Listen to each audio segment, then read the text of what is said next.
어려운 겁니다. 부동산의 아주 절대 불변의 법칙인 것 같아요. 착각하는 게 뭐냐면 내가 힐 신고 못 갈 것 같아요. 안녕하세요, 집슐링 구독자 여러분. 오늘은 대한민국 재건축 재개발 지도의 저자 IMFP로 유명하신 분이죠. 정재영 작가 모시고 재개발 재건축의 이야기에 대해서 들어보도록 하겠습니다. 작가님 안녕하세요. 안녕하세요. 안녕하세요. 요즘에 서점만 가면 이 책이 항상 대문 앞에 이렇게 있더라고요. 순위가 어느 정도까지 좀 올라갔죠? 지금 온오프라인으로 경제경영 1위고요. 한동안 종합 1위까지 갔습니다. 청약 쪽에 더 많은 사람들이 관심이 많고 도전하고 있다라고 생각하고 틈새 시장으로 책을 출간했는데 그거보다 더 많은 사람들이 이 책을 보고 내 집 마련에 대한 꿈을 꾸고 있더라고요. 많은 사람들이 청약이 아닌 다른 방법에 대해서 고민하고 있다는 것을 반증으로 보여주는 것 같아요. 예전에 빠숑님 팟캐스트였나요? 그걸 나가셔서 10년 안에 정비 사업이 대세가 될 것이다 이렇게 말씀하셨는데 그때 딱 듣고는 약간 반신반의했거든요. 근데 이게 이루어지고 있어요, 실제로. 네, 제가 이런 말을 합니다. 10년 안으로 계속 대한민국 사실 거죠? 거주하실 거죠? 그래야죠. 네, 그런 사람이라면 만약에 대한민국에 10년 동안 계속 거주할 거라면 이 재개발, 재건축을 꼭 알아야 된다는 거죠. 1970년대에 아파트 문화가 생긴 이래로 계속해서 아파트가 공급됐지만 이제 30년이 된 아파트는 재건축 연한에 들어가는 거죠. 그러니까 딱 지금 30, 40년 된 아파트들이 재건축을 앞두고 있었기 때문에 그 이후에 계속 나오잖아요. 그렇기 때문에 10년 동안에 주목해야 될 상품인 것이죠. 지금 얘기만 듣고는 이렇게 감이 안 잡히는데 자세하게 한번 들어가 보도록 하겠습니다. 일단 청약의 신으로 유명하신 IMF님, 재건축 재개발 투자를 이렇게 추천을 해주시는 이유가 분명히 있을 것 같아요. 근데 그 이유를 듣기 전에 두 투자의 차이가 무엇일까 궁금하신 분들이 많을 것 같아요. 그러니까 미래주택의 탄생이라고 표현할 수 있는데요. 택지지구, 우리가 알고 있는 3기 신도시죠. 거기에서 아파트가 나오고 그 다음에 정비사업, 최근에 분양했던 원베일리 아파트가 바로 재건축으로 나온 일반 분양이죠. 그러니까 택지지구랑 정비사업에서 나오는 일반 분양분을 당첨되는 게 청약이죠. 그런데 정비사업 같은 경우에는 조합원 물량 빼고 일반 물량을 바로 청약을 하니까 조합원 물량, 기존에 소유권을 갖고 있는 땅의 지분을 갖고 있는 사람이 새 아파트를 가질 수 있는 권리, 그게 바로 입주권, 재건축 재개발이죠. 일반인들이 망설이는 건 이 재건축 재개발 투자가 좀 어렵잖아요. 단계라고 할까요? 간략하게 좀 설명을 해주시면 좋을 것 같아요. 어렵다라는 건요, 몰라서 어려운 겁니다. 제가 불이니, 재리니 시절에 내 집 마련으로 재건축 입주권을 했거든요. 여러분, 저처럼 할 수 있어요. 그런데 제가 이 책을 출간한 이유는 계약했을 당시에 나에게 해주고 싶은 말을 쓰는 거예요. 그러니까 그 단계 몰랐었거든요. 여러분은 세 글자만 아시면 됩니다. 조합이 사업을 관리한다. 구역 안에서 사람들이 찬성하고 반대가 있잖아요.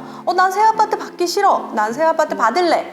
이렇게 해서 75% 동의가 돼야지 진정한 조합 설립 인가가 나는 거죠. 그 조합이 이제 꾸려 나가는 건데 그 조합의 목표는 바로 새 아파트를 잘 만드는 거잖아요. 새 아파트를 어떤 식으로 만들 것인가, 그런 사업을 시행하는 인가가 또 필요한 거죠. 그래서 그 사업을 이렇게 할 거야 라고 했지만 사실 땅만 제공해서가 되는 게 아니라 우리 새 아파트 지려면 사업비가 필요하잖아요. 그러면 계산을 해야죠. 두들겨야죠. 너는 1억 정도 더 돼. 너는 2억 정도 돼. 오케이? 그래, 이제 계산 끝났어. 그게 관리처분 인가입니다. 그리고 나서 멸실하고 새 아파트를 짓는 거죠. 여러분 주변에 재건축 재개발 지역들이 보이면 조합이 사업을 관리한다. 이 중에 상태가 어디인지를 따져봐야 되는 거죠. 그래서 그 단어를 자기만의 언어로 조금 표현하고 그런 단어가 들어가 있는 신문, 우리 서울경제신문에서 잘 나오잖아요. 그런 기사들을 많이 보게 되면 익숙해질 것 같아요. 재건축 재개발 투자를 망설이는 게 워낙 정책들이 좀 많이 바뀌니까 들어가야 될 타이밍들을 잘 잡기가 힘들잖아요. 언제 들어가야 되는지를 궁금해 많이 하실 것 같아요. 부동산 시장하고 되게 관련이 있고요. 그리고 자신이 입주를 해야 되는지 아니면 투자인지 그걸로 조금 구별을 하셔야 되는데요. 2012년, 13년, 14년 정도 경우에는 부동산 시장이 꿈틀꿈틀 될 때였어요. 그런데 사실 그건 불확실성이 많다면 조금 끝단, 그러니까 사업 시행인가 관리 처분으로 들어가지만 지금은 어느 정도 과시화가 됐을 때, 그러니까 초기 재개발, 초기 재건축일 때 들어가는 것도 괜찮다. 아까 제가 조합 설립인가는 75% 동의잖아요. 그런데 조합이 설립되지 않았는데 분위기가 거의 90% 동의가 되고 그런다면 그 사람의 의지가 많은 거죠. 그럴 때는 좀 더 빨리 들어가는 게 좋은데, 하지만 이렇게 되면 이렇게 반문할 것 같아요. 그러면 몇 년 기다려서 들어가냐? 그래서 평균적으로 10년입니다. 여러분들이 가장 착각하는 게 뭐냐면 내가 끝까지 가져간다는 거거든요.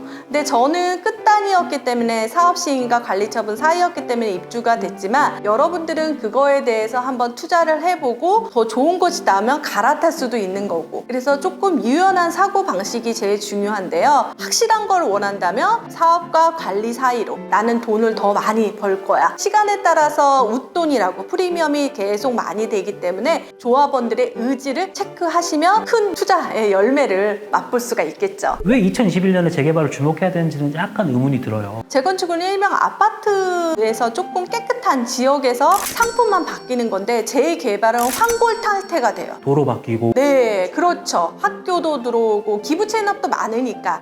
그래서 좀 더 숨은 보석이라고 표현할 수가 있거든요. 그리고 지금 같은 경우에는 2015년부터 거의 재개발은 조합 설립이 없어서 정말 레어템, 그러니까 희귀템이 돼버리는 거죠. 그러니까 지금에 더 집중을 해야 된다는 거죠. 상품들이 계속해서 공공이라는 이름으로 쏟아지고 있지만 민간이라는 재개발에서는 별로 없다라는 거죠. 제가 청약의 시내에서 청약을 계속하라고 강조를 해놓고서 왜 이거냐라고 되묻는다면, 올해만도 서울의 분양이 거의 없었습니다. 두세 개밖에 없었고, 그리고 조합에서 나오는 원베일리 아파트가 세대수가 적고요. 그러니까 청약의 아버지, 어머니인 재개발, 재건축을 봤을 때 점점 줄어들고 새 아파트로 갈 수 있는 양이 적기 때문에 지금이야말로 최적의 타이밍, 그러니까 지금이라도 관심을 가져라, 이 얘기를 하고 싶네요. IMF님이 항상 강조하시는 청약 전략 중에 하나가 B급 전략이에요. 이번에도 역시 B급 전략을 책에서도 이렇게 적어 놓으셨어요.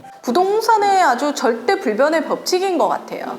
A급은 갖기가 힘들죠. 그리고 재건축 재개발에서 A급은요 너무 잡음이 많아요. 예를 한번 들으면 한남 3구역 같은 이런 느낌. 네, 한남 뉴타운도 그렇고 같은 뉴타운으로 지정이 됐음에도 불구하고 다른 지역은 되게 빨리 되고 한남 뉴타운은 늦게 갔고요. 그리고 너무 뜨거웠던 감자 압구정 같은 경우에도 이해관계가 더 많은 거죠. 그래서 사실 좋은 건 아는데, 여러분들이 정말 가성비 그리고 수익률을 봤을 때는 여기서도 B급 전략으로 하는 거죠. 한남 뉴타운 너무 좋은데 한남 뉴타운스러운 그런 것이 없을까? 좀 더 저렴한 곳이 없을까? 이런 생각을 하면서 접근하는 게 좋고요. 너무 대장, 너무 A급은 늦게 가는 게 속설입니다. 이미 많이 올랐잖아요. 네. 근데 투자의 가치가 있을까라는 의문은 분명히 있거든요. 확실히 있습니다. 왜냐하면 재건축 재개발은 안전마진이라는 게 있거든요. 안전마진이라는 건 사실 주변 시세 대비 계산을 하는 방법이 조금 다릅니다. 근데 투자자도 들어가고 실수요자도 들어가기 때문에 웃돈, 프리미엄이 많이 붙어 있긴 하지만 주변 시세를 뛰어넘어서는 안 돼요. 그런데 두 가지 중요한 요소가 있는데요. 재개발, 재건축은 신축이 되는 거죠. 옆에랑 같은 분위기에 가격 똑같아. 지금 거기 옆에 10억이고 내가 봤을 때 10억 주고 사는 거야. 10억 똑같지만 신축으로 변하기 때문에 여기가 더 가치가 있는 거죠. 그리고 보이지 않는 면이 있는데요. 특히 서울 같은 경우에는 조금 세대수가 많거나, 그리고 뉴타운 같은 게 바로 택지지구 같은 느낌이거든요. 하나의 구역만 되는 게 아니라 전체 구역, 많은 구역들이 같이 가면 거기가 정말 천지개벽이 되는 거죠. 지금 천지개벽이 된 곳이 바로 마포, 레미안, 프루지오, 아현 뉴타운이거든요. 예전에 거기는 정말 조그만 길에 기생충 있잖아요. 그게 바로 맞은편, 그런 곳이었더라는 거죠. 이게 재개발, 재건축 투자뿐만 아니라 내 집 마련을 하시는 분들이 항상 하는 핑계 중에 하나죠. 돈이 없다. 돈이 없는데 재개발, 재건축 투자할 수 있느냐, 이런 얘기 많이 하시는데 책에서도 약간 질타를 좀 하셨어요. 이 부분을 좀 설명을 해주시면 좋을 것 같아요. 항상 자신이 그 돈만 갖고 있을 거라 생각하지 말라고. 왜냐하면 우리가 부동산에 투자하는 건 미래의 돈이 오를 거, 미래 가치를 위해서 하는 거잖아요. 바로 샀다 파는 게 아니잖아요. 청약은 10%지만 재건축 재개발은 30%라 생각하면 돈이 많이 들어가는 건 사실입니다. 그렇지만 돈이 많이 들어감으로써 더 싸게 살 수 있다는 또 반증이 되는 거죠. 그때 당시에 저도 시아버지 론 그리고 엄마 론 주변한테 빌려서 하고 나중에 입주 당시에는 다 갚았거든요. 그래서 일시적으로 돈이 들어가는 거 단순하게 많이 들어간다고 생각하지 말고 계산을 직접 해보는 게 좋습니다. 맨 처음에 초투, 초기 투자금이 있고요. 중투, 중간 투자금이 조금 필요할 수도 있고 안 필요할 수도 있습니다. 마지막에 정말 내가 필요한 돈, 이것도 계산을 해야 되는 거죠. 그래서 여러분들이 안 된다고, 많이 들어간다고 그런 생각을 하지 말고 정말 많이 들어가는지 한번 계산해 보면 여러분들이 생각보다 안 들어간다는 걸 깜짝 놀라실 겁니다. 최종 수익을 좀 살펴봐라 라고 말씀을 하시는 거죠? 네네네. 말씀만 들으면 뭐든 해낼 것 같은데 더 자세한 얘기는 책을 보시면 자세히 나오니까요. 여러분도 좀 더 할 수 있을 거예요. 한 달 안에 재건축 재개발 등기 가져와야지 탈락이 안 됩니다. 저희가 밸런스 게임을 하나 준비를 했어요. 네. 6가지의 질문을 좀 준비를 했는데 네, 너무 재밌을 것 최대한 같아요. 빠르게 답을 해주시면 돼요. 자, 시작하겠습니다. 첫 번째, 평생 청약 안 되기, 평생 대출 못 받기. 첫 번째, 안 되면 다른 방법. 재건축 재개발의 입주권의 대출은 일으켜야죠. 역시 순발력이 보통이 아니십니다. 자, 두 번째입니다. 전매 제한 10년 수익률 100% 대 전매 제한 없이 수익률 20%. 전매 제한 10년. 10년 100%. 여러분들이 가장 그런 것들에 대해서 생각하는데 투자의 시계가 있습니다. 맨 처음에는 되게 느리게 가요. 그런데 나중엔 빨리 가기 때문에 10년도 빠르게 지나가는데 수익률 100%라면 전 그거 할 거예요. 그쵸. 어느 정도 시기가 되면 아파트 값이 그만큼 올라 있을 테니까. 자, 세 번째입니다. 평지의 역까지 도보 30분, 극악 언덕의 역까지 도보 5분. 전 30분. 힐 신고 못 갈 것 같아요. 언덕은 안 돼요. 부동산 쪽으로 봤을 때도 첫 번째이신가요? 네, 거기서 버스를 타고 가도 되고, 그리고 저는 자차를 이용하기 때문에 역세권이 의미가 없죠. 저의 기준입니다.